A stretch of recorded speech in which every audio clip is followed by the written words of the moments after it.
10, 9, 8, 7, 6, 5, 4, 3, 2, 1.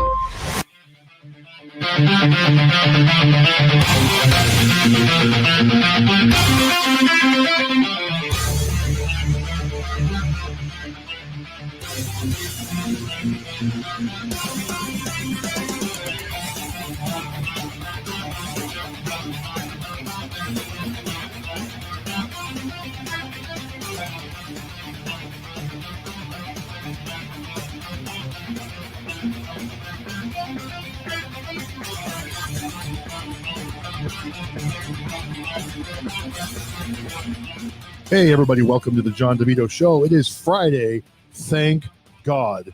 We'll be getting to the show in a couple minutes and just kind of freestyling it today on Friday.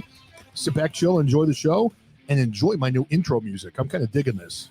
All right, we'll be with you in a minute. So hang in there and welcome to the show, people coming in.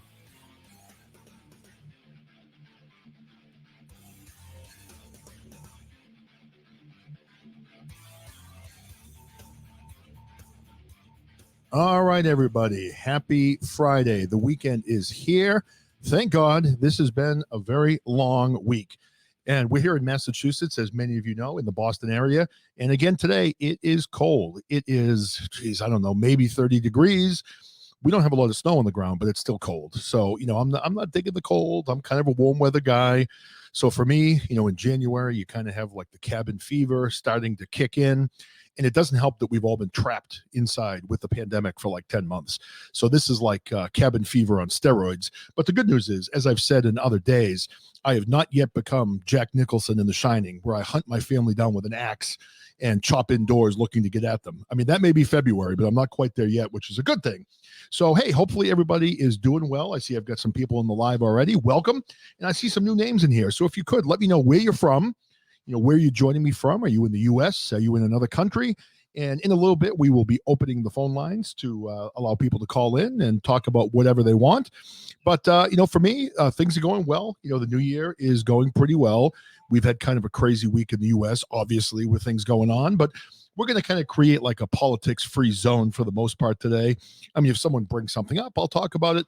But quite frankly, I think all of us in the U.S. have had enough of politics at this point, and we want to just talk about other things. So, we get a lot going on in the U.S. this week. We've got NFL playoffs this weekend, which I'm kind of excited about.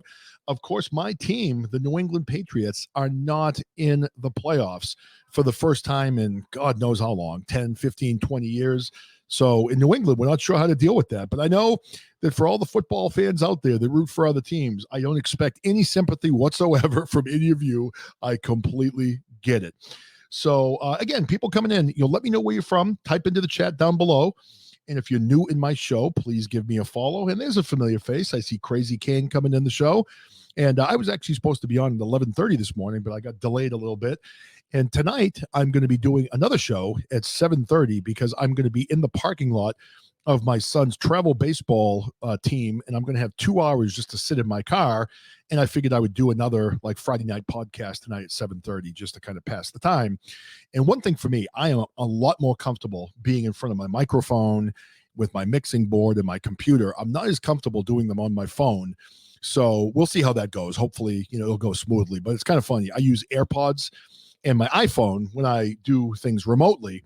And I don't know what I do wrong, but I've got like music, on my phone, obviously, like everybody does. And when I touch my earphones to like adjust them in my ears, I end up blasting music in my own ear. So here I am trying to talk and trying to listen to other people. And then I've got AC/DC cranking in my earphones. So I have to open my phone up, close the music down, and I do it all the time. These are kind of the typical struggles of like a borderline boomer. So that's kind of me. So anyway, hey, welcome to everybody coming in. Crazy Kane, I see you, my friend. It's good to see you in the show. Eric, welcome in. Eric, call in whenever you like. Just kind of freestyling today. I'm on a little bit late, 1 o'clock today. Just going to keep the show light and have some fun, hopefully, and talk about some fun things. I had some lists that I talked about on my show yesterday, and I put together some additional lists that I think are kind of funny that we will talk about a little bit today. So, like I said, pretty chilly up here in Massachusetts, but it's been like a really weird winter so far where we have gotten, I think, 3 or 4 big snowstorms, but then they've melted like 2 or 3 weeks later. So like literally right now in Massachusetts, if I look outside, we have a little glaze of snow on the ground, but really not much to speak for. So it's kind of a bizarre January where it's been consistently, cold for us, which is, probably a high of 30 degrees Fahrenheit during the day. And it gets, into the 20s or the teens at night. But normally in January, we have those stretches of weather where we'll get literally like 10 days in a row where it's like 1 degree as a high with a wind chill of like minus 20. I mean, for me, those are the days that are tough. Like days like today, honestly, I'm kind of one of those crazy moron New Englanders where today when I go outside, it's a high of 30. I'll be wearing shorts. So I wear shorts. I will have a jacket on. But that's it. I don't wear like a winter jacket. I don't wear gloves. I don't really wear a hat, even though I'm bald, and I'll have shorts on. So for me, in order to pull those pants out and get the heavy jacket on and get the gloves and the mitten and the hat on, for me, it's going to be one of those days where it's like 1, 2, 3 degrees. So, for me, literally 50 or 60 is you could put the top down in the convertible. It's kind of nice springtime weather. And that's just life living in New England. Hey, I see a lot of people coming in, swinging in the Rockies. Welcome. Rich, thanks for coming in. Jess Duck. And I'm looking up a little bit. I see Sermonte. I'm not sure if they're still in. But yeah, we're just kind of chilling today. And for the people coming in, I'm making my show for a while a politics-free zone. Things have gotten too crazy in this country. We've seen a lot of bad things happening on both sides of the aisle. And quite frankly, I'm tired of talking about it. So I hope you don't all mind. I know that people come in and they expect me to talk politics, but I'd rather talk about some other things, just talk about some things to keep things light. I mean, that's something that I really admire about the Chit Chat with the Old Man show, where he really keeps things very light, doesn't talk about serious issues. And man, we all have serious issues in our lives right now that we're all dealing with. So, all right, one of the lists I looked up, this one kind of cracks me up. I'm going to start off with this today. I've got my iPad out, so bear with me.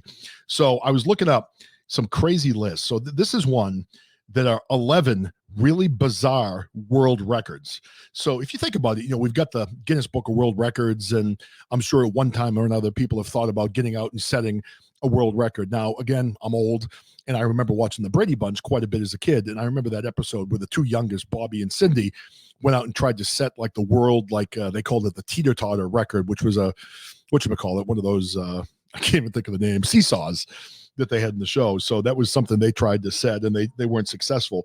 But some of the things on this list are pretty funny. So the number one craziest thing that people have world records for is the fastest half marathon pushing a baby carriage. So first of all, now for me, I can't even think about doing like a 5K. So for me, it's a marathon for me. If I get up off the couch and walk to the refrigerator and walk back, I consider that to be a worthwhile use of steps in my day. But imagine doing a half marathon pushing a baby carriage, which to me is just kind of crazy. Hey, Mr. A, welcome. We're into a list, the top 11 crazy world records. All right, now this is a good one. This is good. Now, I don't know why someone would think of this. Number 2 is the most toilet seats broken by a head in 1 minute. Okay, explain to me why this is something you would even think about doing. I mean, were you a kid in school that had your head jammed into the toilet and they did the old-fashioned swirlies and you decide to embrace it and break toilet seats with your head? But number 2, the most toilet seats broken by a head in 1 minute. And believe it or not, the record, and now these are wooden toilet seats. These are not plastic. These are not the cheapies. These are wooden toilet seats. The world record is 46. So some guy literally went out and broke 46 wooden toilet seats with his head and is in the Guinness Book of World Records for that. Dude, I don't have my applause handy. Let me get it up and running. You deserve applause for that, man. That's absolutely crazy. All right. So this next one, number 3, the most rotations hanging from a power drill in 1 minute. So literally it's a person hanging from a power drill and holding on and being rotated around by the power drill. Now, the record time is 148 rotations in a minute. So could you imagine hanging by a power drill and having someone spin you around 148 times in a minute? I mean, I'd be throwing up. I wouldn't be able to handle that. And I don't think I'd be able to walk straight for like a month after that. So that's kind of crazy. All right, number 4 on the list, the heaviest weights lifted by. So, okay. All right. These are from Crazy Body Parts. So here we go. The heaviest weights lifted by a human tongue. Okay. So Thomas Blackthorne of the UK holds this record where he lifted 12.5 kilograms. For Americans, that's 27 pounds with his tongue. How in the hell do you lift 27 pounds with your tongue? That's crazy. All right, this next one really freaks me out. All right, I got to do the creepy music for this one. All right, the heaviest weight ever listed with an eye socket. How in the hell do you lift weight with an eye socket? But that record is even heavier than the tongue. It's 14 kilograms, which is 30.86 pounds. Okay. And if one's not good enough, let's do both. The heaviest lifted with both eye sockets is 23.5 kilograms, which is 51 pounds. And that is actually owned by Yang Guanhe of China. So, hey, Yang Guanhe, man, you get my applause. That's crazy. So, that was number 4 on the list.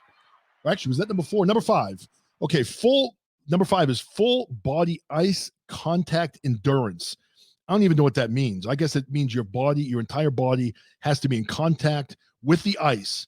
And the all-time record for that is held by Wim Hof of the Netherlands. And he spent 1 hour and 52 minutes and 42 seconds in direct full body contact with the ice. Now, obviously from the Netherlands, he's from a cold climate. I go outside when it's 30 degrees in shorts. So, that one doesn't impress me that much. I'm not sure if I can lay on ice for that long, but that could be doable for me. I may have to start training for this. We have plenty of frozen lakes around my house right now. Now, the only thing is, how do you train? I mean, if I go outside on one of the frozen lakes here in my town of Rutland, Massachusetts, and I'm nude, then probably I'm going to get arrested. So I can't imagine that that's going to go well for my family or myself. So I may have to come up with like a private lake or maybe build something in my backyard with blockades so people can't see me. So who knows? All right. So number 6, fastest time to burst 3 balloons with the back. Okay. I'm not sure I understand why that's a good world record, but let's see. The record certainly requires you have amazing flexibility.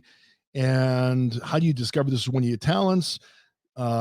Julia Gunthal of Germany holds the record by taking only 12 seconds to burst 3 balloons with her back. So I'm not even sure how that works. I think I need a picture to understand that one. All right, here's a good one. Number 7, most watermelons chopped on someone's stomach in 1 minute. Now, dude, why would you want to sit there and have a watermelon chopped on your stomach? What is the point? What's the benefit? I know you want a world record, but to me, I think I'm staying away from this one. The record is actually 25 watermelons in 1 minute. So some person, and his name was Jim Hunter. Actually, Jim Hunter was the chopper, and Celia Curtis was the person that provided her stomach as the cutting board. So Jim literally sliced and diced and cut up 25 watermelons on her stomach in a very short amount of time, which was 1 minute. So crazy. All right, most T-shirts removed while heading a football. Okay, so yes, we mean soccer in America. But so apparently this is what some people use their soccer skills for. It looks like Marcelo Ribeiro of Brazil removed 21 shirts while he was heading a soccer ball or a football while playing soccer. So to me, that's kind of crazy. Again, I don't think I could head a soccer ball more than once or twice. All right, number 9, we're down to the last few. The most steps walked by a dog. Okay, I can't get through this one. All right. The most steps walked by a dog balancing a glass of water. All right, I have 2 dogs in my house, and there's not a snowball's chance in hell that my dogs are going to be balancing a glass of water on them. But hey, whoever did this, I give you credit. So it looks like Sweet Pea, an Australian Shepherd Border Collie, currently holds both records in this category. Sweet Pea has walked a record of 10 steps up and going backwards and 10 steps going forwards while balancing a glass of water on her body. Pretty impressive. All right, and loudest purr by a domestic cat. We have a cat as well, and my cat, and I have the most annoying cat. And if anyone actually looks at TikTok, I posted a video of my cat last night. Every night, my cat has a ritual where he gets on this chair and there's this little blanket and he humps the blanket. Does it every night. It's like clockwork. I don't know what the deal. He does it in front of the whole family. For a while, we thought he was just kneading. Cats do that with their front paws when they look to make something comfortable. But my wife realized after a period of time where this cat was doing it on her leg for like 7 years that the cat was in fact not kneading, but he was kind of getting his jollies by rubbing himself on her leg with her fuzzy pajamas on. So now he's moved to a new blanket on the couch, and that is what he's known for. So if you get on my TikTok, you'll be able to see my cat humping a blanket to AC/DC, which is, it hasn't been banned yet. So get on and check that out. I don't know if it's funny or not, but to me, it's just kind of creepy that he does that. So anyway, the number 10 thing is the loudest purr by a domestic cat. The loudest purr recorded was 67.7 decibels. That's crazy. Super loud. I don't know. That's just a loud cat. So, all right. And then the last one, number 11, the longest distance pulled by a horse. This one might take the cake for bizarre. Neither part of this record, being dragged by a horse or being set on fire, seems at all appealing, but it looks like the record distance of someone being dragged by a horse is 472 meters, which is 1,151 feet, and that was achieved by Halapai Roland of Hungary. So great, congratulations to you. That is something to be very proud of. So that's my list of the 11 craziest things that may be in the Guinness Book of World Records. And I don't know about all of you. I've never really had any fascination with really setting a world record. I see Mr. A's comment down there that better go on TikTok. Hopefully it will. And looking back up at the other comments, there's not a drill big enough to hold your big butt. Yeah, same here, brother.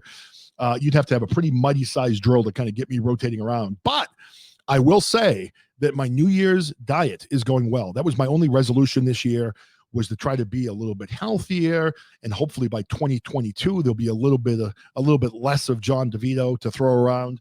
And so far, I think I've lost in like a week and a half, I think almost 8 or 9 pounds. So that's pretty good. I'm kind of happy with those results.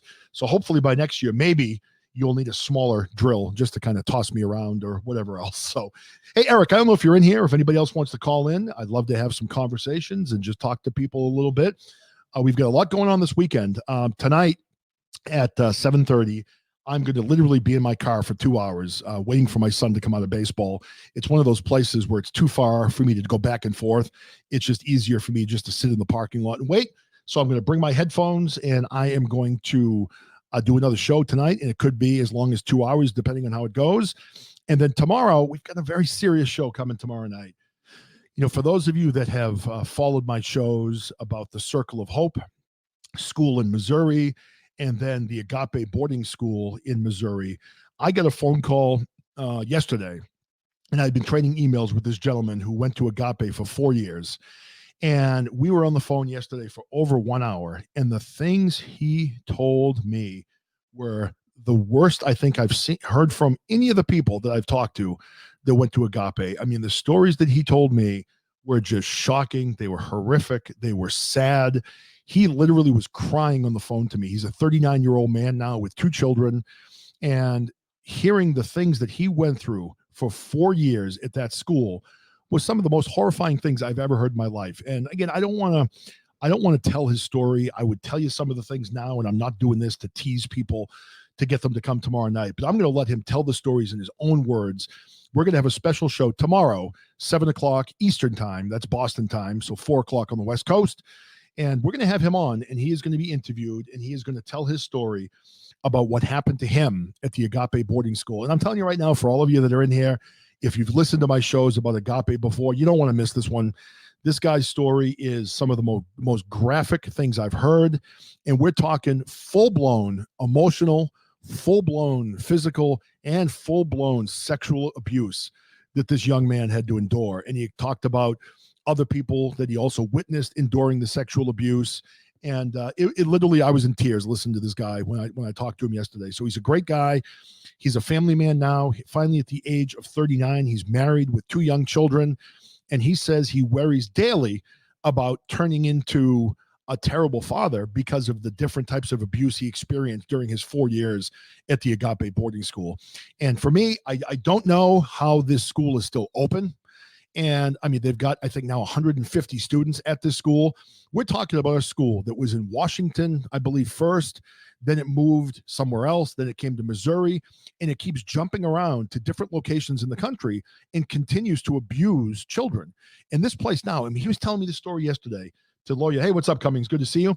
He was telling me yesterday that literally this school is in Stockton, Missouri. It's a small town in Missouri. And the family that owns the Agape boarding school is the Clemenson family. The Clemenson family has had members of their family marry members of the Stockton Police Department. So literally, if a child escapes this place and they're able to get out and they're able to escape, they're getting beaten on a daily basis, and they're picked up by the Stockton Police Department. The Stockton Police Department is on board with the Agape school. They basically put the kid in the back of the cruiser and drive him right back to the school. So there's been a lot of talk that this police department has been covering up for this school for many, many years. I mean, face it, their police officers are married to members of the Clemenson family. So it's going to be a very tough show to get through tomorrow. And yeah, we should do that, Cummings. I was thinking about even calling the Agape boarding school on the show and just seeing if they would talk to me. And I'm sure what's going to happen is they're well aware of who I am, and they are well aware of the shows I've done. And I imagine that I would get hung up on pretty quickly. But I thought about doing that today. I might even do that tonight, because I am going to do that second show from the parking lot when I'm waiting for my son to come out of baseball. But that is something we should do, Cummings. We should actually call them. But I don't know if I want to start with the police department. I want to start with the school directly and see if I can get someone from that school on the line and have them explain to me, how this abuse is happening. It's just, yeah, you're right. No, it's true. I mean, that's the thing you got to be careful of. I mean, these schools can come out and sue people. And that's one of the things I've been very careful about with my shows. I don't make really a lot of claims about anything, because I say that I never went to the school. I'm not aware of the things that happen there directly. All I'm doing is giving a voice to the people that have gone to that school and have talked about the abuse they've suffered for years. And now we've heard from, I think, 16 or 17 students on my show alone. And there are other shows. There's another one called the Hammer Podcast. There are a few other podcasts that have also done shows, with these kids. And it just amazes me that this school is still in operation, where there are dozens upon dozens of people of coming forward and saying that they were abused at this school over the years. And what this guy told me yesterday, and again, I'm not going to tell his stories, but one of the things is, this school sells itself as being an accredited high school.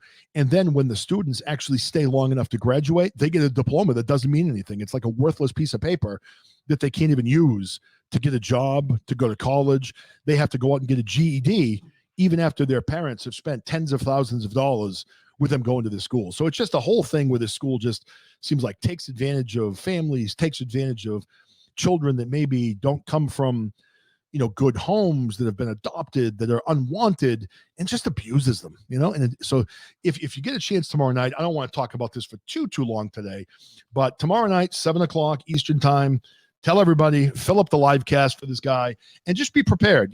It's not going to be an easy show to listen to. It's going to be graphic. He's going to be talking about how he was sexually abused. He's going to be talking about the physical abuse, the emotional abuse, and everything he went through. And after I was talking to him yesterday, I got off the phone and I was upset. And he was literally crying to me on the phone. I had tears in my eyes when he was talking to me about the things he's been through. And no one should have to deal with this. No adult should have to deal with this. No child should have to deal with this. And we really cannot live in a country where we're allowing our children to be abused. Now, for me, I'm a guy, I'm an older guy. I come from a different generation. I believe in discipline. I believe that if a kid is doing something wrong, they need to be punished. They need to be held accountable. They need to have boundaries so they're raised the right way. But when it comes to blatant physical violence, blatant sexual violence, blatant emotional violence, basically telling people, we don't want you. Your parents don't want you anymore. Your parents tell me you're worthless. You're never going home again. You're here with us. We own you for the rest of your lives. And that's what this school does. So it's just crazy stuff. So, hey, Jeremy, welcome to the show, man. And I want to hear a little bit about your interview yesterday. I saw some of it on the VOP network. Dude, you interviewed Tommy Chong from the Cheech and Chong movies. What was that like? Man, it was awesome. I still get a little bit of a hangover because But, now, did he come on the air stoned with you? He was making shit in the background. Like he was making, I think he was making bongs and cutting. I think he was cutting weed in the back. Like if you go to YouTube, you can actually see the video. Like right towards the end, he flips his camera around, and dude's got a whole table sitting there and everything. Like he's legit. So you put it up on YouTube. It's on your YouTube page. Yeah, it's on my YouTube page. It's free to watch. Now, if you could, maybe you can type it in down in the chat down below. I mean, it was awesome. For those of you, I know that we've got a mix of younger people, older people, and things like that in the show. But for those that don't know, Cheech and Chong, I mean, those were movies back in like the 70s, 80s, where it was just two guys who were complete potheads that went around smoking weed all the time. One of the movies, I think, was Up in Smoke, it was called. And they were just hysterical, funny guys. And I couldn't believe that you ended up getting him on. Now, how did you get him? You just sent him an email and he agreed to come on your show? Yeah, I sent Tommy an email first, and he told me to get with his son to set up a date and all that. And when I got with his son, their email got lost. So I actually could have had Tommy in November. Wow. But their email got lost some way. Well, then I just seen them, and I was like, oh, shit, man, I was so pissed.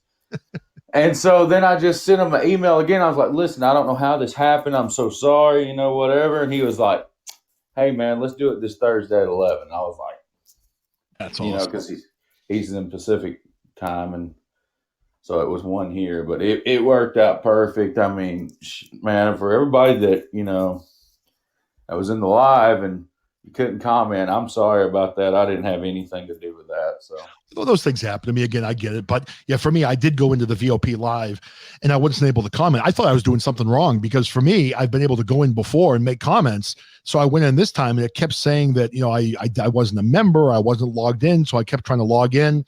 And I definitely wanted to ask some questions. I'm a huge fan of Tommy Chong, the Cheech and Chong movies.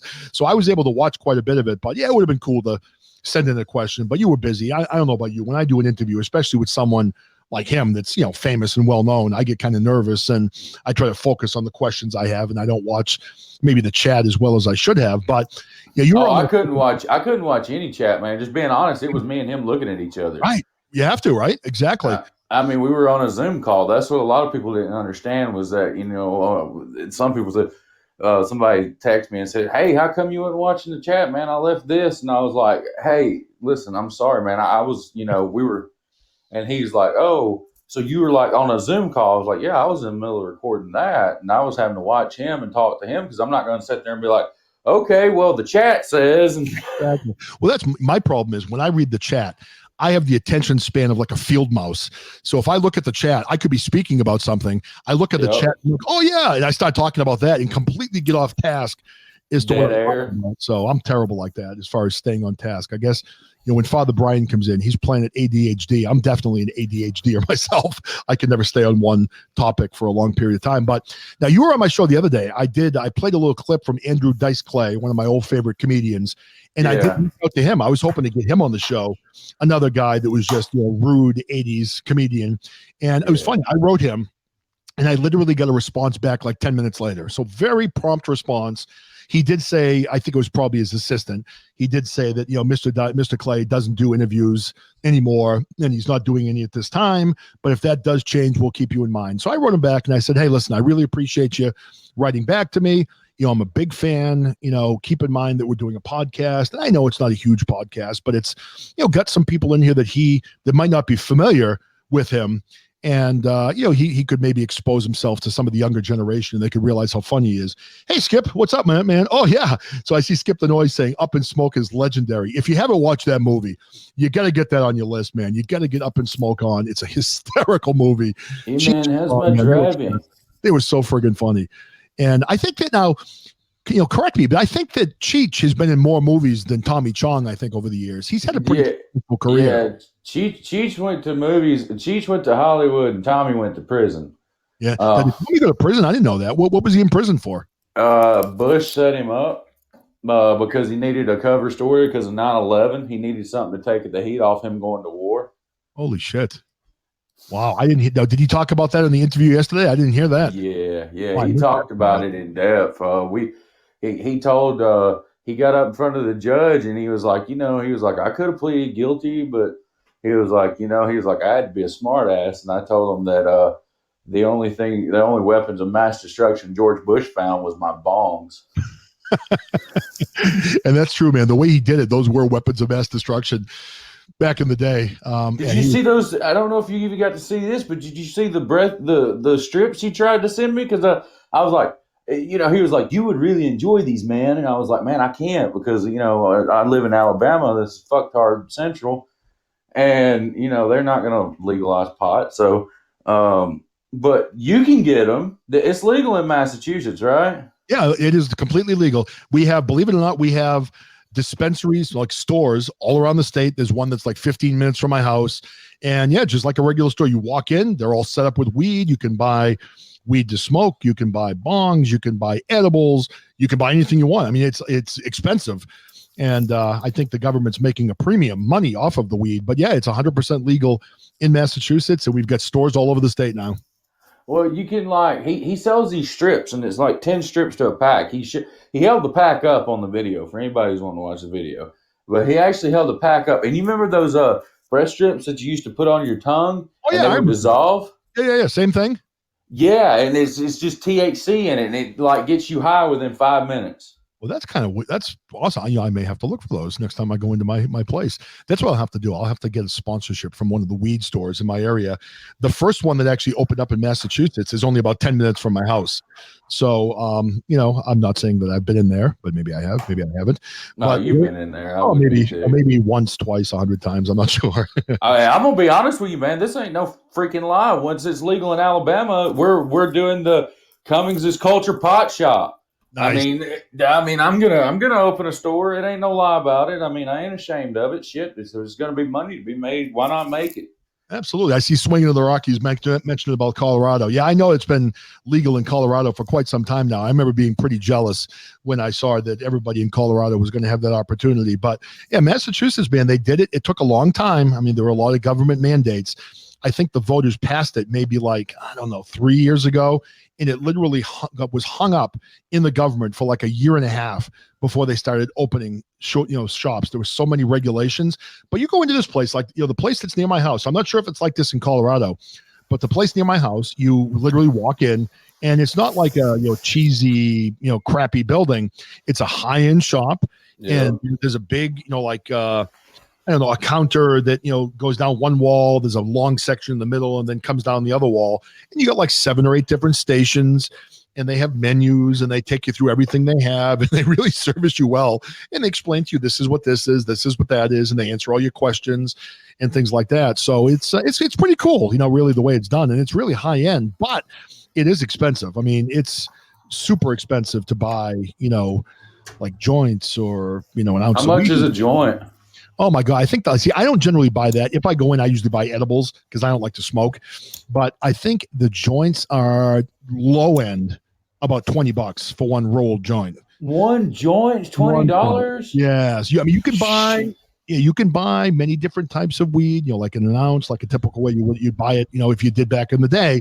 But the joints are pretty expensive. Yeah, I see a comment about the breweries. Now, I'm not sure if anybody else out there, if we've got any beer drinkers out there, but we have, now Swinging in the Rockies, if you're a big beer brewery person, we have, I think it's the top 3, it's in the top 3 of breweries in the United States. We have a place that's about 20 minutes from my house called Treehouse. And I've had people, friends of mine from like Illinois, from Michigan, from the West Coast, reach out to me and ask me if I could send them Treehouse beer. And it's really very good. But I mean, you go into this place now, you drive to Treehouse. It's like 25 minutes from my house. It's this giant rustic building out in the woods. It looks like a gigantic log cabin almost. Outside, they've got fire pits. You can go out and play cornhole. It's like a super cool place to go and hang out, but they don't sell in any stores whatsoever. So the only place you can buy Treehouse beer is by going to the Treehouse Brewery. So when you go in, I mean, there's literally sometimes a line that goes out the front door and stretches all the way around the parking lot to get into this place. It's that busy. And literally for a case of beer, for 24 beers, you're looking at $100. So $100 for a case of beer. So I've gone there a couple of times and got beer. Like if I had like a guy's weekend or something like that, and we were going to go up and meet other guys and we were going to drink, I'd go in there. But I mean, man, $100 for a case of beer. It's just crazy money. But this place, man, is making money hand over fist. And I know all the microbrewers across the country are doing really well. And we have a ton of them in New England. We've got Trillium, which is in Cambridge, Mass. And we've got all kinds of like high-end breweries around here. So is that like a big thing in Alabama, or is that really not Oh here? man, shit, that's all in Alabama. We got but it's not beer. We got we got moonshine, legal Ooh, moonshine distillers. That there's one like 20 minutes from my house. nice. We got a guy in town here that makes some moonshine, and he gave me some right before Halloween. And as my wife and I, it just snowed before Halloween out here, and our driveway was all ice. So we decided to go up to the top of our driveway. We have a long driveway, and we were drinking moonshine while handing out candy that night. You know, one of the things, like if you go to Pigeon Forge, Tennessee, like it's a wonderful place. I'm going to have somebody on the podcast on my show at the end of the month that they have a YouTube channel called Yankee in the South. I've got to get back with them. We got to get that date set up for February, but they got a YouTube channel called Yankee in the South, and if you go to Pigeon Forge, Tennessee, or Gatlinburg, there's walk-in breweries of or whatever you want to call them, distilleries of where they make moonshine. It used to, I don't know if it's still free or not, but it was when I did it. When I went in there and I wanted to taste them, it's all different types. It was free. You could taste all different. You could leave one place, walk next door to the other, and I mean, like people were getting falling drunk. That's crazy. Now, for the people in the chat, I see a bunch of people in here. Are you a beer drinker? If so, what's your favorite beer? Are you a micro brew person? Are you someone that's still impartial to Budweiser? What are your options? I see Swinging of the Rockies again, talking about, the breweries that you have there. I know it's a big thing in Colorado because, one of my very best friends lives in Lakewood, right outside of Denver. He's the morning drive sports guy on KFAN in Denver. His name's Mike Evans. And when I went out to see him years ago, I remember being introduced to Fat Tire beer before it was something that was distributed across the country. And we went into a bar in Denver and we were drinking Fat Tire beer and just had a blast. That's a really good beer. And now you can buy it in different places. But back in the day, it was one of those, beers that you could only buy, I think, locally in Colorado. And I wonder if some point if Treehouse is going to do that. But I mean, they're making such a profit right now. And the amount of money that they're bringing in, I mean, they're apparently now, from what I read, I think in a news report a couple weeks ago, they're going to be opening another similar style brewery on Cape Cod in Massachusetts, which is obviously a very big summer destination for a lot of people. A lot of wealthy, famous people have homes down in that area. So they're going to be opening up another place there. So who knows? Maybe that's their plan, is to open up breweries across the country and keep all the money in their own pockets. So, I don't know. But Mr. A said in the chat, what's that? Pigeon Forge. He's going there the last weekend of the month. All right, now I'm a moron. What's Pigeon Forge? I don't even know what it is. Oh man, you got to take your family there, John. It's have you ever heard of the Great Smoky Mountains? Oh, of course. I would love to go there, but I've never been. Yeah, man. It's not that expensive to go there. Like I could, like if you wanted to like take a vacation, I could send you a ton of stuff about like things to do there. But they have Dollywood, which is essentially it's a theme park. I don't go there. I don't go to Dollywood because once you've seen it once, it's kind of like a vagina. Once you've seen it, you already seen it. So I mean, I can do a Mr. A, if you're going, correct. You are correct. Yeah, Mr. A, if you're going, there's I don't know if anybody likes catfish, but there's this place. They don't sponsor me, but I'm only doing this because I really like the place. But there's a place called Huck Finn's Catfish. They sell phenomenal food there. Nice. I'm looking at some of the comments coming in. So I see Skip the Noise, not a beer snob, but enjoy trying different beers. St. Arnold's here in Houston puts out a lot of good ones. Now, St. Arnold's, I haven't heard of that before. Are they distributed throughout the country, or are they a beer that you could just kind of find in the Houston, Texas area? Because we have a lot of those. Like, like I mentioned earlier, one of the famous ones we have in Massachusetts is Trillium. They're a very well-known brewery in Massachusetts anyway, and I'm not sure if they distribute it throughout the country or not. Of course, we've got, beers like Sam Adams that originally were touted as microbrews, and now they're just everywhere. And it's a decent beer. But, I'm the same way. I can drink good beer. I can drink, Bud Light, Heineken, whatever. I mean, I'm not a huge beer drinker anymore. But I still remember now, I've never been to, to Dollywood or any of those places, but I would actually like to go and check out some of those areas. I've never been to that area. So if you have information, shoot it over to me in a DM or something, and it's one of those places it's like one of those places where everybody can go. Like it's not like, okay, this is set up for the rich people. You know what I mean? Right. It's like where everybody can go. Like you can stay at the Dreammore Resort. You can stay at one of the Wyndham places. You can stay. I think they got a Hilton there now, or you can stay at Jimmy Buffett's Margaritaville Island Hotel, which is massive and nice and beautiful. And there's another one that's right across from this. Dude, what they did is they built this thing, and it's called the Island. You may want to look this up. The Island. Okay. It's got a massive Ferris wheel that you can see from like 10 miles away. That sounds kind of cool. Yeah, and it costs like $20 to ride the damn thing, but it's worth it. I actually got on it, and I'm scared of heights, so I started freaking out, and the people through the speaker could hear me.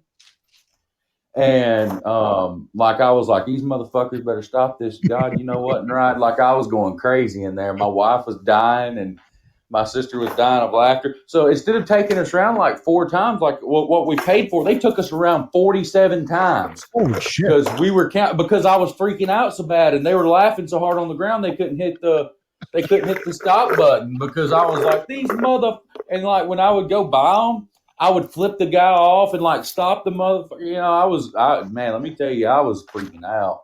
That's when you get out and you kick your ass, and you get out, you got that beard, and you get out and you kind of open up a can of whoop ass at that point. And now I wanted to comment. I see Mr. A making a comment. Man, you rented a 6-bedroom log cabin with an indoor pool in the house, dude. When you gonna be there? I'm booking my flight. I'll pay. I'll even kick in some money, man. That sounds awesome. Dude, they've got cabins there that are like castles. Wow. Tamales, though. I'm still waiting on those tamales. I know a guy that bought some land there in like the late 80s, because like in the late 80s it still wasn't, like a massive tourist destination. And he bought it for like, I don't know, like 10 acres. He bought 8 or 10 acres. He bought it for like $100,000, and everybody here called him crazy. He sold that land last year. He sold it for $1.8 million. 1.8 million. Yeah. Wow. Well, let's see. John, are you looking for tamales? I am, because Mr. A was talking about tamales, and we're in New England. We've got some Mexican restaurants, but they're not real Mexican restaurants. I want a tamale. I want someone to send me tamales. If someone out there can send me tamales, what I will do is if you give me a return address, I will send you some Treehouse beer. Okay? So if someone wants to DM me on Twitter, send me an email, whatever it is, if you can send my family tamales, we'll ship you out some Treehouse beer so you can enjoy some beer that's pretty well respected in this area anyway. I think it's made some lists and everything like that. So I'm definitely down with that. Eric, how you doing, man? You popped up on my... I'm doing good. I'm just walking out of my house right now, about to go for a drive. Nice. Well, today I was a little late getting on. I was supposed to do it at 11:30, and we had today? We had an electrician come to our house because we had those new video doorbells installed in our house. So I'm a moron. I can't hang a picture straight, so I need to hire people to do pretty much everything. Like anything, honestly, when anything in my house needs to be repaired, it needs to be fixed, it needs to be assembled. It's my wife. It's not me. I can't do anything. And it's funny because we'll go out to like a Home Depot, and the guys in there will look at me and assume that because I'm a man, I know how to do anything. I kind of just pointed at her and go, yeah, talk to her. I don't know what the hell you're talking about. So anyway, we had them come, and we had all kinds of problems. They couldn't get them installed. And finally we got them installed. So now we have that video technology where if someone comes up to our front door, tries to steal a package or whatever, we can see them. So I'm not sure if I want to see them, but I'm going to be able to see them, I guess, now going forward. So that's why I was late. So I'm on today at 1. And Eric, I was talking a little bit earlier, man. You were not on the phone with me yesterday when I talked to this guy that we're going to be talking to tomorrow night about Agape. This guy has the worst stories I've heard yet about abuse. They were awful. I literally had tears. Tomorrow night's going to be tough to listen to, 7 o'clock Eastern time, 4 o'clock West Coast time.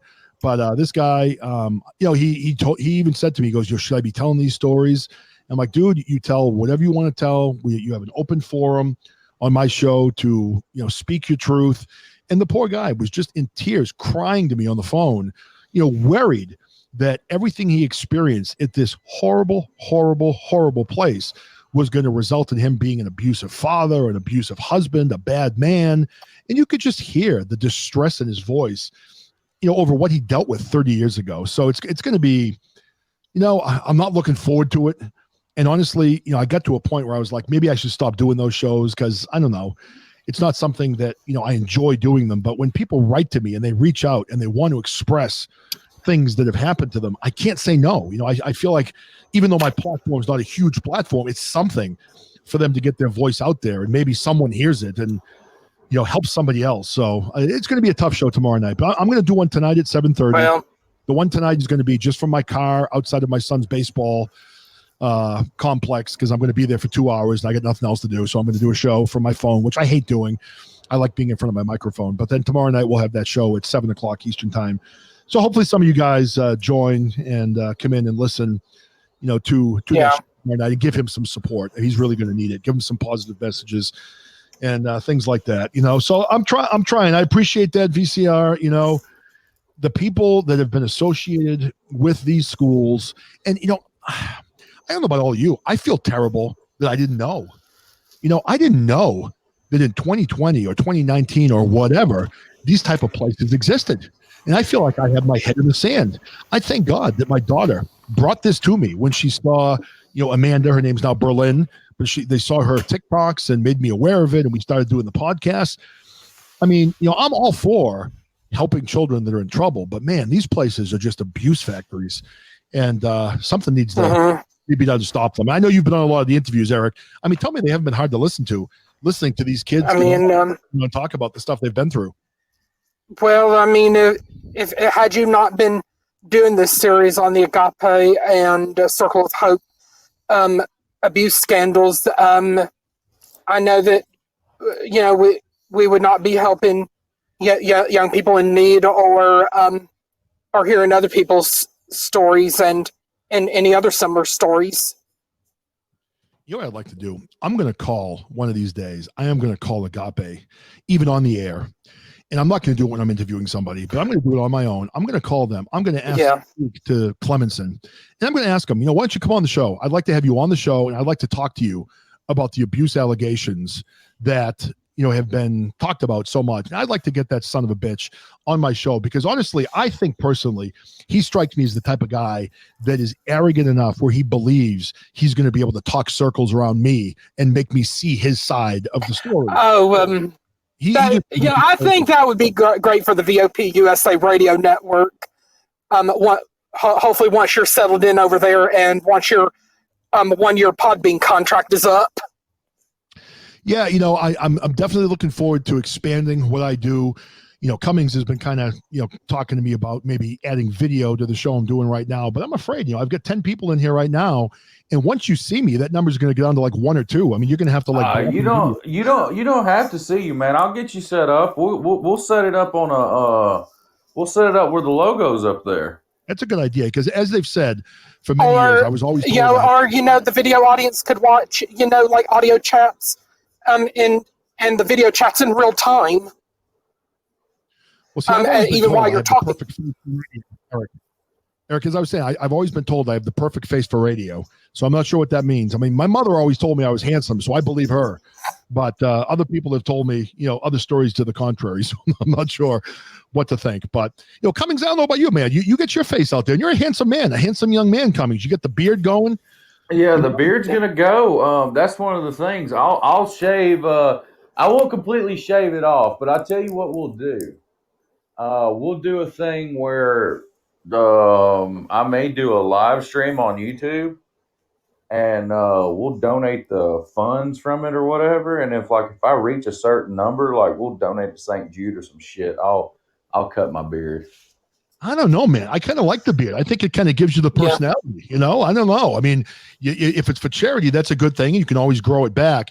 See, I've tried to grow a beard, and I look stupid when I grow a beard. It comes in like patchy. It doesn't come in good. And now I'm old, so it's gray. So I'm better just shaving everything, and at least I look like I'm a little bit younger because I have no gray hair on my head or my beard. But I don't know. I kind of like the beard.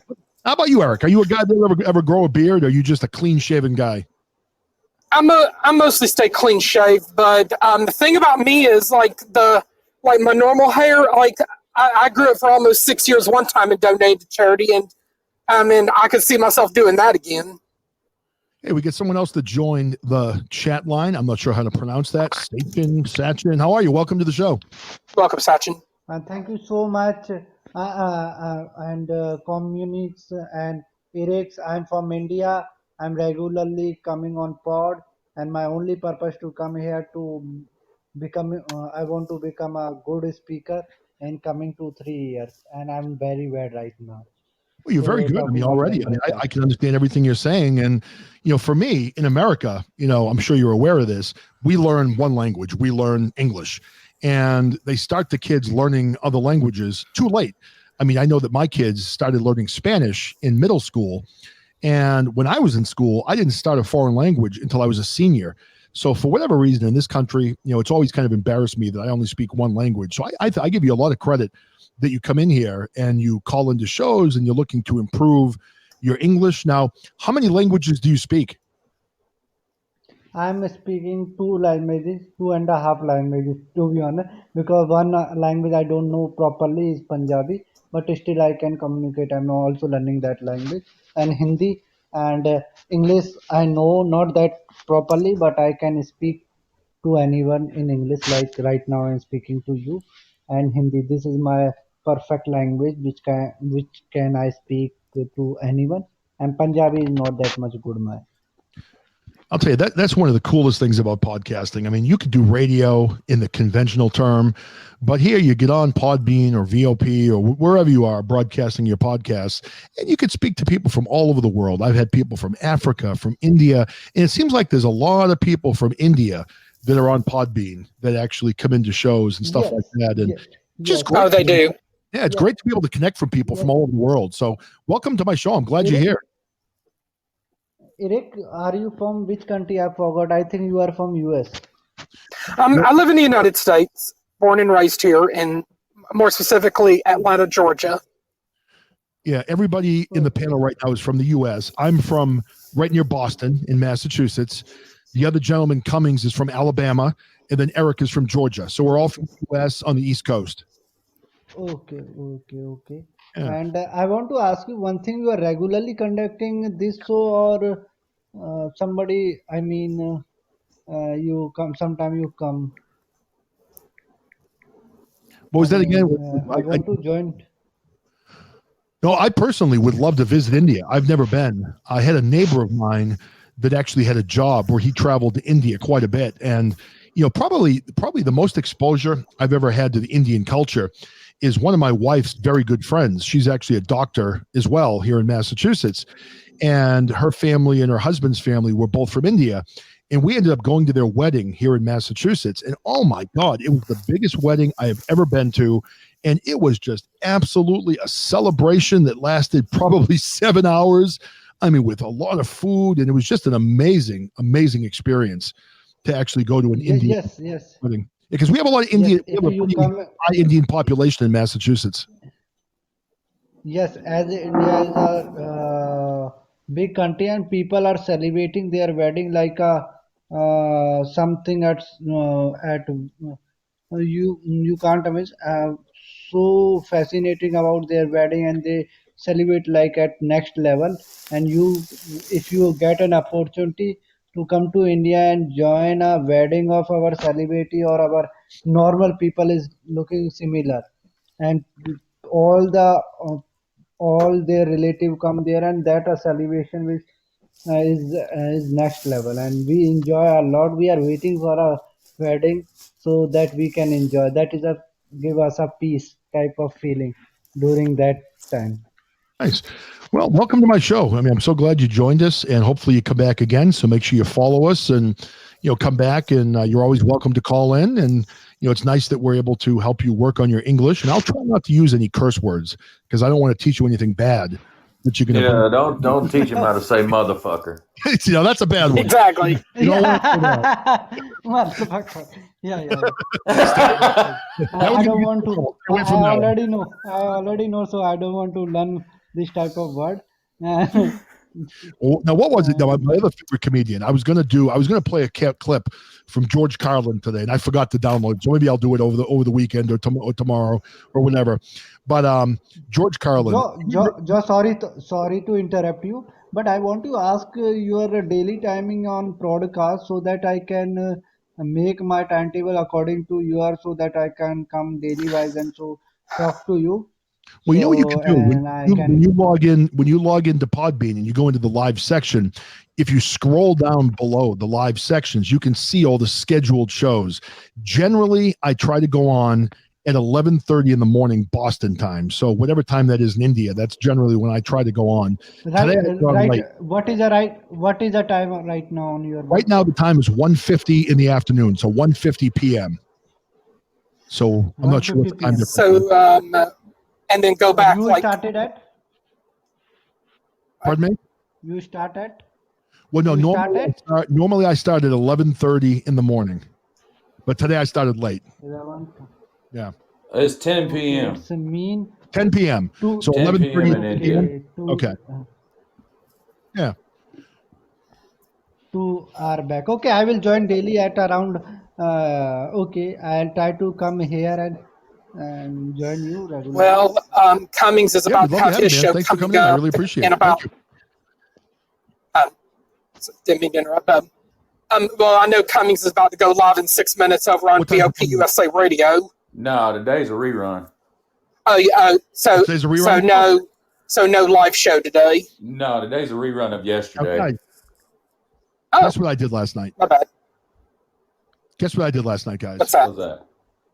I went to the gun range last night. Oh my Oh. god! I went to the gun range. Now, does Fantastic. anybody in here shoot a gun? Now, I'm not looking to get into a debate on whether or not we should have guns. I don't use mine for any purposes other than going to the range or protecting my home in the event anyone ever breaks in. But I went to the gun range last night, and I was there with my 9mm and my 357 Magnum, which is a revolver. Sorry. And man, that gun's awesome. The 357 is literally like a hand cannon. And I'm getting better because you just like on TV, you send those little bullseye targets back as far as you want to go, and you can send them back, 10 feet, 15 feet, 40 feet, whatever you want. And I was kind of proud of the job I did last night. But last night there was a guy that was like 3 bays over from me. And man, this guy had nothing but machine guns, man. And my 357, when you shoot that, it is loud. I mean, it's like thunder. It makes a lot of noise. There's a big flame that comes out of the end of it, and it's a pretty cool gun. Last night, the sound of my gun paled in comparison to these giant, I don't even know what they were, AK-47s, whatever the hell they were. But man, these things were just, I mean, the room shook when these guys were shooting, to the point where I was kind of scared even being in there with them. So let's see, I've been waiting 6 days for my background check to go through for my new pistol. That happens. The first time I ever bought guns, that happened to me. It took, I don't even know how long. It took me like at least a week before my background check went through. But now it seems like it's faster in Massachusetts because we even have to provide our license to carry in Massachusetts to even buy ammunition. And I found out also that because we live in the communist state of Massachusetts, we cannot buy ammunition from websites and have it shipped to Massachusetts. That's banned. That's some bullshit. Oh, and you know what happens? You go into the local. You might as well just call Massachusetts Taxachusetts. Like you might as well just call California California. Yeah, Taxachusetts is a name that's been used in Massachusetts for a long time. So it is Taxachusetts. I call it the People's Republic of Massachusetts. I mean, it is just widespread government control where literally every member of the government is Democrat. I mean, and again, I'm not here, no politics, no Democrat, no Republican. I'm taking a break. We'll save that for another day. Well, you know what it is? It doesn't benefit anybody to have one party control any state. So I think if you have that happen, then you just have, kind of anarchy in that state. So, but yeah, what happens is because they don't allow you to buy from other places, you literally, have to buy from the stores in Massachusetts, and they like double their prices. It's crazy prices for things like ammunition. Something else that happens in Massachusetts is if you want to buy car insurance, right? You don't have the ability to choose every car insurance company you want to give you a quote. The state of Massachusetts has approved a certain number of companies, and the companies have to jump through hoops to get on a state contract. And a lot of times what they have to do is they have to spend It's money. a monopoly. Well, they have to spend money with minority-owned businesses in the state of Massachusetts to get on the state contract. And then you may only have 5 companies to choose from. Like, for instance, in Massachusetts, as far as I know, still, I can't buy insurance through Geico. Geico advertises like crazy, but it's not an approved vendor by the state of Massachusetts, and we cannot buy insurance through certain companies. So that's kind of y'all have Progressive there. we do, and I'm not sure if we can use Progressive. Like I go through an insurance agent, and they quote things out and give me the best price they can find. I don't even know who I'm going with right now. I know I go through an agency in the next town over, and they do all the work for me. But we're only limited to the number of companies that we can work with, and it's kind of crazy that they control those type of things and don't let you go out and try to get the best price for yourself. So, John, I got a question. Yeah. You ever shot an AK-47? I have not, but I would love to. I had one that was fully automatic. It was a police department that bought it from me because and we have to pay a $200 tax stamp. It was $200. I don't know how much it is now, but when I bought the thing, I had to pay a $200 tax stamp for it to be fully automatic. Like I had to buy the gun, and then I had to pay the government another $200 for it being fully automatic. Wow. And I never shot it that much, but I shot it maybe twice, and then they come in. This guy one day, I'm not gonna say what agency he works for because all this shit was supposed to be confidential, but I'll tell you off the air. But anyway, he come to me one day and he goes, "Hey, do you still have that?" And I said, "Yeah, I still got it." And he was like, "We need it." I was like, "Well, you're not gonna get it without money." So they paid me double what it cost, what I had in it. They paid me double, and I think they just did it just to take it away from somebody, just get it off the street. Oh, I hear some music. That's coming from Sachin. Is that our friend from India? I like the music. Yes. Yes, actually, I was seeing my WhatsApp status and messages, and I click it, and sound is. That's okay. Hey, this has been, I think, for me, the first show in about 3 months where my dogs haven't barked during the show. So we'll see if that's coming soon. I'm sure it's only a matter of time before they start barking at something. But I don't know, man. You ever dated a girl from India? Me? Yeah. I have not. No, I never have. They're beautiful women, but I never have. Oh, how about God. Sachin? Have you ever dated a woman from India? Actually, I'm from heart of the India, New Delhi. Okay, nice. Have you, Cummings? Have you ever dated, or Eric? Have you ever dated an Indian person? No, I haven't, unfortunately. Hey, Lightbright, welcome.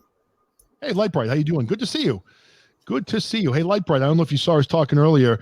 We have another interview in the Agape series tomorrow at 7:00, and this is going to be a tough one. So hopefully you can tune in and give some support. That would be 6 p.m. Central for her. Yeah, this person, I talked to him for over an hour last night, Lightbright. Powerful stuff. The guy was there for 4 years, and the stuff he experienced was terrible. So 7:00 Boston time, and Eric said 6:00 your time, maybe? Eric, is that That's Central for her, yeah. So that will be 5 Mountain, 4 Pacific. Nice.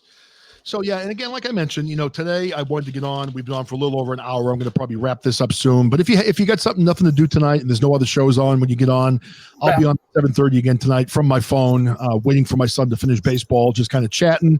And then tomorrow night I'm going to have that 7:00 show about Agape, where it should be, pretty powerful, unfortunately, to hear, again, more negative things that happened to these poor children that, went to school there. So, what's happening in the world out there, guys? I literally have not watched the news in like 2 days now. I'm just kind of staying away from the news. Any new developments going on that I need to know about? I'm just trying to avoid everything right now. Nah, don't worry about it, man. It just run you fucking crazy. I'm not dealing with it anymore. I'm tired of it. I'm tired of politics. Yeah, for the people. You'll just have to tune into Slightly Serious tonight. If y'all want a news wrap up of the day, and Trice Talk following him. But I guess if you want to laugh your ass off tonight, you've also got Chuck and Billy's Not Your Cup of Tea. That's always a good one to be on. Maybe I'll call into this show at some point tonight too. But I'm tired of politics. My show could be a politics-free zone for a while. I'm just tired of it. Go ahead. Hello. I'm always not. I'm away from the news channel and all stuff. But I'm following sports very closely: tennis, cricket, and other 2 sports. So, Eric, so what else is? Oh, go ahead. I'm sorry. I thought you were done. Well, I think the other podcast shows that are on today, I know in under an hour, I think Frankie D's Crib will have his Friday show on. Don't know whether Cracks will be doing her Have a Drink with Me Friday edition of the Talking Corner podcast, but I think Truly and Impact are walking her through like getting transitioned off of Podbean over to the VOP network. Are they going to be on I think, Podbean at all, or are they going to broadcast their show on both platforms, or just on the VOP? I don't know what the plans are for that yet.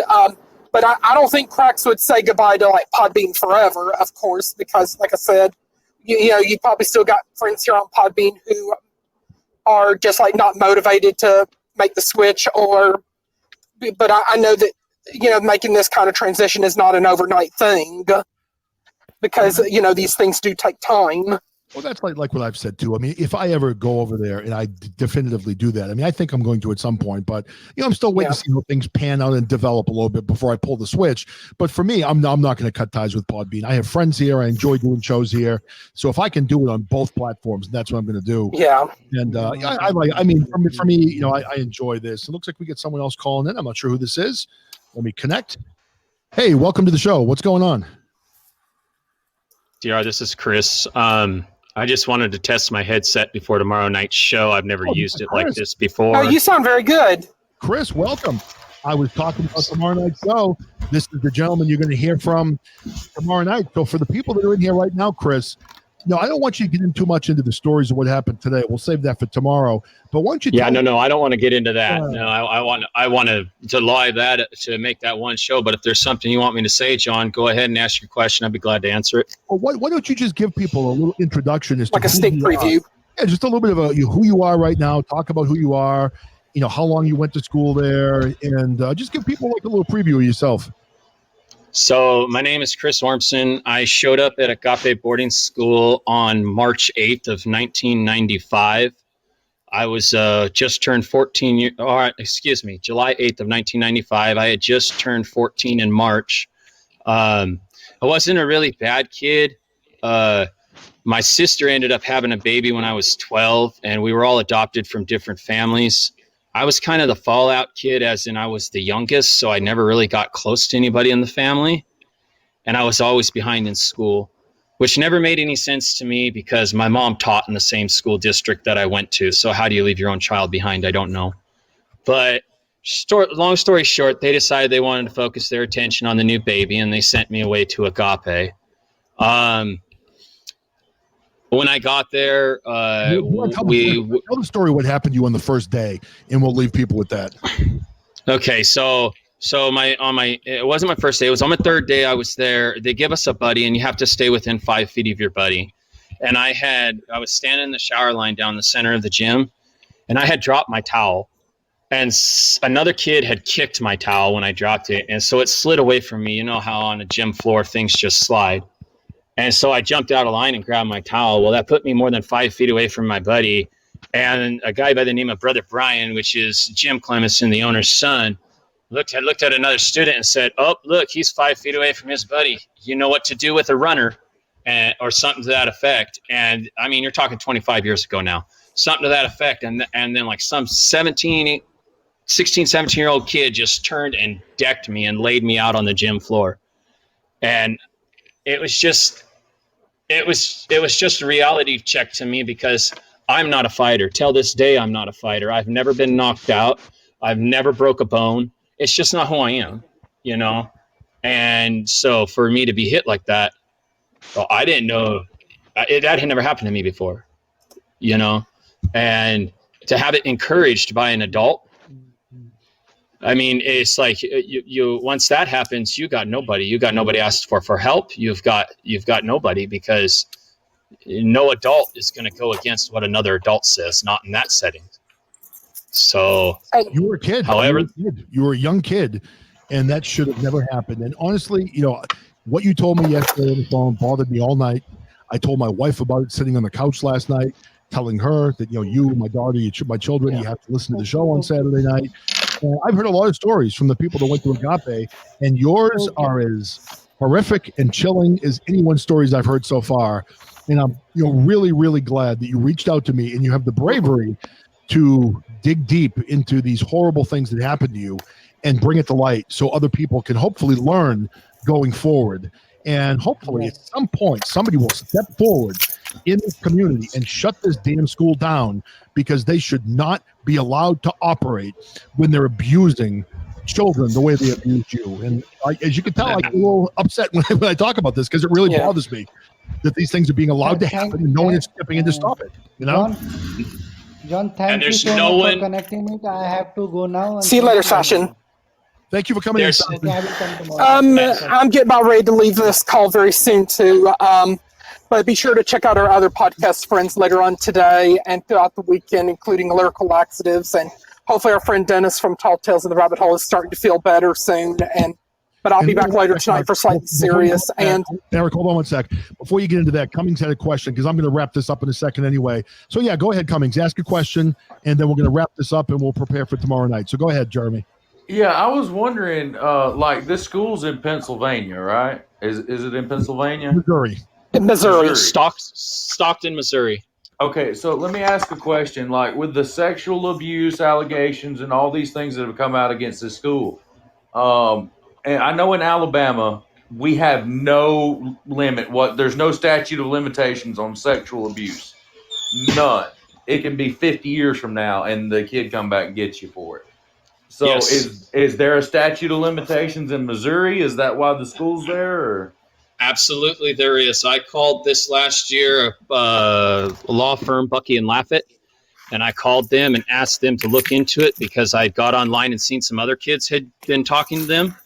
And they told me that because I was over 26 years old, I'm sorry, but you really don't have a case. You just have a voice. Terrible. And so that was a real hit to me. But, you know, you guys got to understand, and I don't want to be misquoted, so I want to just clarify something, is that Robert Graves originally was a student there, and then he married into the Clemenson family, and he worked at the school for a while. He is now a police officer on the force.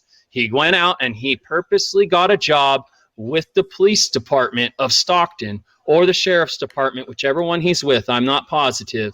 But the fact of the matter is, once that happens, you truly have no one for these boys to go to, because even when they run away, nobody, and I mean nobody's going to listen to them. Have you ever contacted the FBI? No, I'm just now really starting to get back into this, because I've now had children of my own.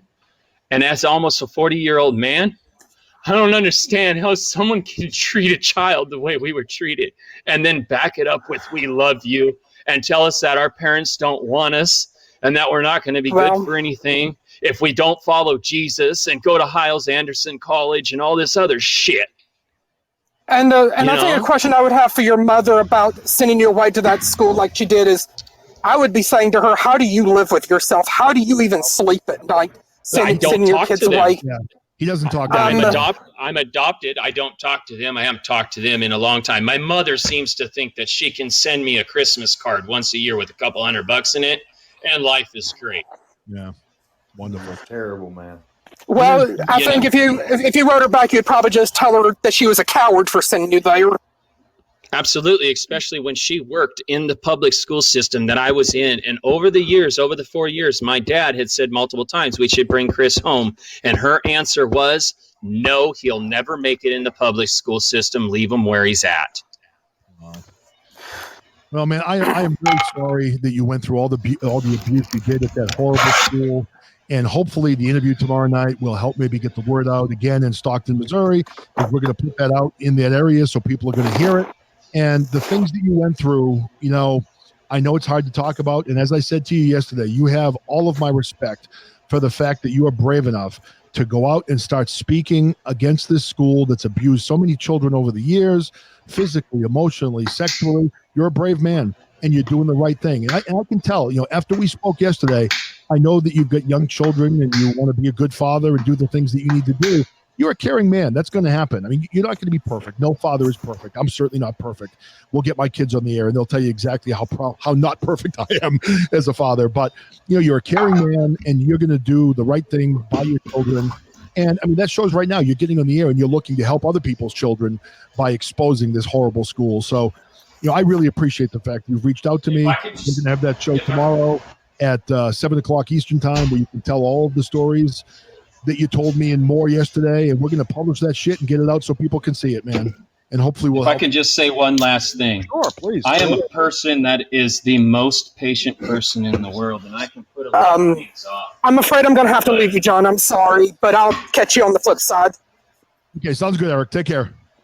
But once Jim Clemenson, I'm a type of person, anybody who knows Chris knows this, don't ever make me use the words "I'm done." Because when I use the words "I'm done," I'm done. And when Jim Clemenson got sick and he now has cancer, and Brian Clemenson is now coming back to that boarding school and is already there, he was the main drive behind the force of the abuse. I'm done. I will do anything in my power and stand behind anybody I can to shut this school down. Good. That's it. And, Cummings, regarding your question a little bit earlier, I actually sent my recordings of the 4 previous shows I did on Agape to the FBI. Well, see, that's the one of the things I was saying that for was because I know somebody, like I know a agent at the FBI that works in the Huntsville office, and me and him talk a lot, and that's why I was asking, has the FBI ever been aware of that? Get my number from John. I give him permission to give it to you, and you pass it on to whoever you want to. I am now a stand-up voice, and I will stand up until the school's shut down. Now, have you been in contact with Amanda and Brett and those guys that are kind of leading the effort and leading the charge against the school? I got a hold of Brett earlier this year. I've had a lot going on. He wants me to sit down and write everything out. I can do that, but I gotta get away from my kids. I gotta get away from my wife. I gotta go down to my shop. I gotta get in my headspace.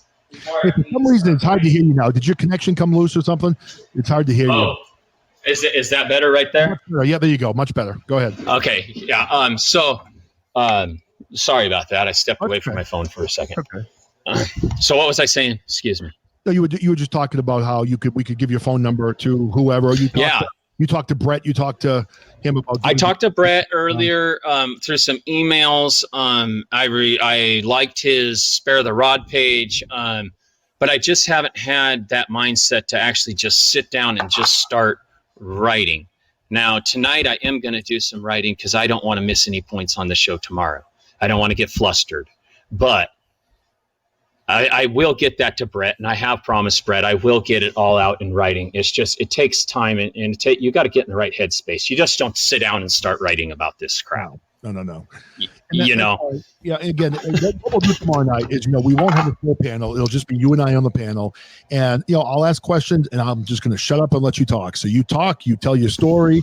I may ask some follow-up questions and redirection questions, but for the most part, I just want you to tell your story. And the other person that you need to reach out to, and I'll put you in touch with her via email, is Amanda, whose parents own the Circle of Hope. And that was shut down. She is a huge force in going after Agape. And she's actually been in communication with Paris Hilton. Paris Hilton has been going after the troubled teen industry also. So she's another person that's working with law enforcement. They got Dateline NBC included in this whole thing. So what I'll do is, if I have your permission, I'll send your name over to her, and she can reach out to you via email.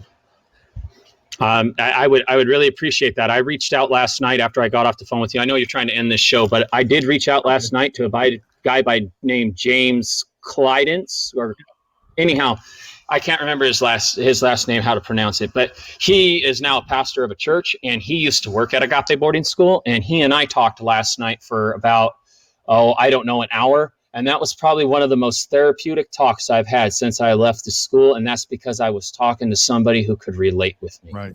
So here's the deal. Like Cummings had a question. I encourage the questions. If people want to type questions and you want to ask them to me, John, I'll wait for you to ask them to me. You want to ask them to me, I'll answer them. I'm not going to lie. If I don't know, I'll say I do not know. But if I know, I'm not going to keep my mouth shut. No, I'm pretty laid back about the way I go about things. So if you see a question and you want to address it. Because again, a lot of times when I talk, I look at the microphone. I don't look at the screen because I get distracted. But if you see something that pops up and you want to answer the question, address it. If I see something that I think is a good question, I'll ask it to you if you don't see it. So that's how we'll go. And all right, sounds great to me. I really look forward to it. Glad the headset works. I am too. And again, if you can get that other gentleman, the person to call in, the pastor, I don't know if he wants to get on and listen or talk. I'd certainly welcome him to call in after you've had your chance to speak as well. I told him all about it. He said he was going to try to get on and listen to all of your shows that you've already done, and that he was going to try to listen to mine. So I would definitely be inviting him in if I see him on there. I will personally invite him to call in because it was just amazing to be able to talk to somebody else was there and was actually on the staff side who's willing to stand up and say it's wrong. Well, one of the things I did in preparation for the show is I did email Amanda and I emailed Brett also, and I emailed a few other people that I've been in contact with, and they all told me they were going to circulate this around amongst their Agape contacts. So you may have a group of Agape students in here tomorrow night. Some of them maybe you'll end up even knowing. And I've found, I think, in some of the other shows, that's been very, very therapeutic for people to be able to talk with other people, like you said, that truly understand, what you went through. So hopefully we're going to get a lot of those people in tomorrow. I'm going to send out some more emails today looking to get some people in, and hopefully we'll have some of those other Agape students in there that can support you. I'll see if I can reach out to James today too and talk to him. And I also sent an email to Brett yesterday letting him know I was going to be on your show. So great. Awesome, man. Well, listen, thank you so much for coming in. I really appreciate it. Thank you. I appreciate your time and everything you're doing for us, what was boys and now men. Yep. It really giving us a voice is a good thing. It's important. It really is. I'm glad I can help in some small way. So thank you for coming in. And for Cummings, I don't know if you have anything you want to say. I'm going to probably wrap up this bad boy and get out. But now, are you not going to be on today, Cummings, with your show? No. I'm letting that the Tommy Chong's interviews out there, so I don't want to kill it. That was cool. By uploading another show. So, but yeah, hey, hit me up, John. We'll get this thing. We'll do. All right, everybody. Hey, listen, I'm going to get out. Tune in to me tonight. Again, tomorrow at 7 o'clock. That's the big one. We're going to be talking more about Agape and a lot of the horrific abuse and things that have happened there. It's time to get that damn place shut down. And we're going to continue to give people voices as long as they come forward. So tune in. Let's give a lot of support to our caller tomorrow night. And we're going to hear some tough stories. So just be prepared to listen in and hear some things that are not too easy to hear. But I think it's important for everybody to hear those stories. So, hey, I'm signing off, everybody. Thanks for coming in. And take care now.